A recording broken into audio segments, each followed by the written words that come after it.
আপনাদের ঘুরে দেখাবো সুরেশ্বর মাজার। হ্যালো ভিউয়ার্স, আসসালামু আলাইকুম। আশা করছি সবাই অনেক অনেক ভালো আছেন। আজকে আমরা এই মুহূর্তে হাজির হয়েছি শরীয়তপুর জেলায়, যেখানে আজকে আপনাদের ঘুরে দেখাবো শরীয়তপুরের বিখ্যাত সুরেশ্বর মাজার, যেটি বাংলাদেশের একটি বিখ্যাত স্থাপত্য। আমরা আজকে শরীয়তপুর থেকে রওনা দিয়ে এখানে যাচ্ছিলাম। এখান থেকে যেতে প্রায় 1 থেকে 1.5 ঘন্টার মতো সময় লাগে মাজারে যেতে। দেখতে পাচ্ছেন আমরা কিন্তু মাজারের একদম প্রবেশ দ্বারে চলে আসছি। মাজারের গেট এটা, এখান থেকে ঢুকতেছি। রাস্তাটা যদিও কাঁচা রাস্তা ছিল, দেখতে পাচ্ছেন রাস্তাটা ওই রকমের ভালো রাস্তা ছিল না, কাঁচা রাস্তা ছিল। দেখতে পাচ্ছেন একদম গাছগাছালিতে ভরা, চারিদিকে শুধু সবুজ আর সবুজ দেখতে পাচ্ছেন। এটা কিন্তু পদ্মার পাড়ে এই মাজারটি অবস্থিত, শরীয়তপুরের বিখ্যাত সুরেশ্বর মাজার, যেটি বাংলাদেশের মধ্যে একটা বিখ্যাত মাজার এবং তাশাহুদ। দেখতে পাচ্ছেন এই যে মাজারের একদম সামনেই চলে আসছি আমরা। এখানে দেখতে পাচ্ছেন আস্তানা শরীফ, বর্তমানে যে খাদেম তার ঘর হচ্ছে এটা, এবং এখানে যারা মানত করে তাদের গরু ছাগল রাখার জায়গাটা হচ্ছে এই জায়গাটা।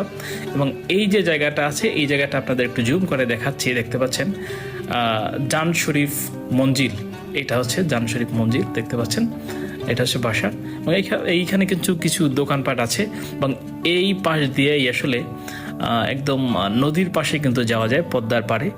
আপনারা হয়তো যারা আসছেন তারা বুঝতে পারবেন যে এখান থেকে কীভাবে নদীর পাড়ে যাওয়া যায় এই জায়গাটা থেকে। এখান থেকে যারা আসছেন নদীর পাড়ে যাওয়া যায়, এবং যখন বড় মাহফিল হয় এখানে, ওরস বা মাহফিল যেটাই বলেন না কেন, যখন এটা হয় তখন এই যে মাজারের একদম শেষ প্রান্তে নদীর পাড়ে কিন্তু বড় বড় লঞ্চ বিভিন্ন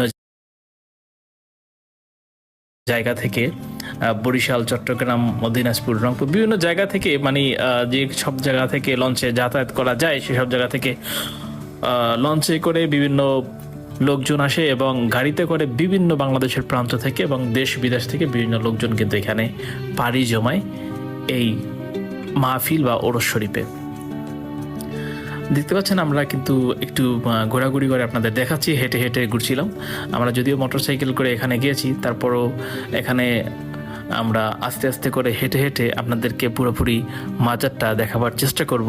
আপনারা সেই পর্যন্ত আমাদের সাথেই থাকুন, তাহলে পুরা ভিডিওটি দেখে আপনারা বুঝতে পারবেন মাজারে কোন জায়গায় কি রয়েছে।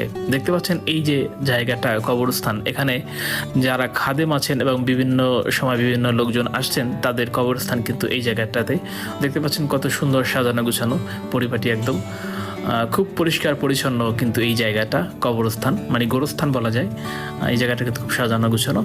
আমরা কিন্তু দেখতে পাচ্ছেন এই পথ ধরেই কিন্তু হেঁটে যাচ্ছি মাজারের একদম মূল যে গেটটা, যেখান থেকে মাজারে প্রবেশ করা হয় সেই দিকে।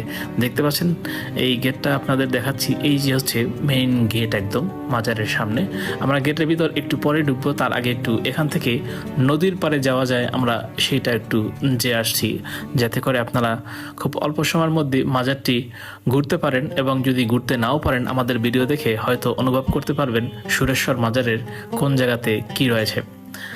দেখতে পাচ্ছেন এখানে কত সুন্দর করে বিভিন্ন মিনার এখানে দিয়ে কত সুন্দর করে আকৃতি করেছে, এবং দেখতে কিন্তু সত্যি অসাধারণ লাগতেছে। এখানে আপনি মাজার শরীফে যখন ওরস বা মাহফিল হয় তখন আপনারা এখানে এত ভিড় হবে, আপনারা চলাফেরা করতে পারবেন না। আপনারা যদি দেখতে চান অবশ্যই আপনাদেরকে মাহফিল ছাড়া বা ওরস ছাড়া আসতে হবে, কিন্তু আপনারা যদি ভিড় পছন্দ করেন, মাহফিল বা মেলা পছন্দ করেন, তাহলে অবশ্যই ওই সময়তে আসতে হবে। দেখতে পাচ্ছেন পদ্মার পাড়ে এই যে নদীটা দেখতে পাচ্ছেন, এটা হচ্ছে কিন্তু পদ্মার পাড়। কত সুন্দর পদ্মার পাড়ে এই একদম শরীয়তপুরের এই সুরেশ্বর মাজারটি দেখতে কিন্তু অনেক সুন্দর লাগতেছে। দেখতে পাচ্ছেন কত সুন্দর পদ্মার পাড়ে, মানে দেখেই যেন মনটা ভরে যায়। পদ্মার পাড়ের এই মাজারটি সত্যি অসাধারণ, কি বলবো আসলে বলে বোঝানো যাবে না। আপনারা যখন আসবেন তাহলে তখন দেখতে পারবেন এখানকার পরিবেশটা কতটা সুন্দর, একদম নিরিবিলি পরিবেশ মাজারের পরিবেশটা। এখানে খাদেমরা সবসময় অতিথি আপ্যায়নের জন্য এখানে থাকেন, এবং আপনারা এখানে আসলে হোটেল, থাকার জায়গা এবং বিভিন্ন দোকানপাট